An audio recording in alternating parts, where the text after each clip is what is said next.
மன்னார் காயாநகர் ஈச்சலவக்கை கிராமத்தில் வீடுகளுக்குள் மழைநீர் புகுந்துள்ளது. இக்கிராமத்தில் நீர் வடிகால் அமைப்பு இல்லாமையால் மழை காலத்தில் மழை வெள்ளம் நிறைந்து வீடுகளுக்குள் செல்லுகின்ற ஒரு அபாய நிலை ஏற்பட்டிருக்கின்றது. வருடா வருடம் இந்த கிராமத்தில் வெள்ள நீர் புகுந்து மக்களினுடைய அன்றாட வாழ்க்கை பாதிப்படைவதுடன் இக்கிராமத்தினுடைய உள்ளக வீதிகள் இன்றை வரை செப்பனிடப்படாமையால் போக்குவரத்தும் மிகவும் பாதிப்படைந்திருக்கின்றது. மன்னார் மாவட்டத்தில் தொடர்ச்சியாக பெய்து வரும் இந்த மழையினுடைய வீழ்ச்சி மன்னார் மாவட்டத்தில் வயல் நிலங்கள் நீரினால் நிரம்பி அழிவடைந்துள்ளது.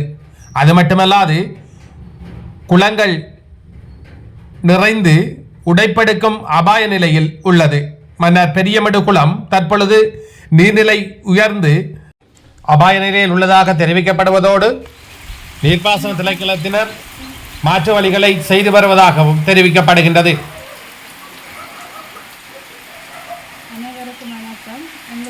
நான் ஈச்சலவை கிராமத்தில் கிடைக்கிறேன். என்னென்னா ஒவ்வொரு முறையும் உங்களுக்கு இப்படி மழை வர நேரம் வெள்ளம் தான் வாரது ஒரு வழியை எங்களோட ஊரில் ஒரு சரியான நீர் வடிகால் அமைப்பு திட்டம் இல்லாதனால தான் இந்த நெருக்கடி பிள்ளைகளும் பள்ளிக்கூடம் முறையில்லாமல் அதோட வெள்ளம் நாங்கள் காட்டு பிரதேசத்துக்கத்தில் இருக்கிறனால வெள்ளம் வந்தோடனே பாம்புகள் அது இருந்து தண்ணி விடாங்க வீட்டுக்குள்ளே தான் வருது. பல்ல பிரதேசம் தான்.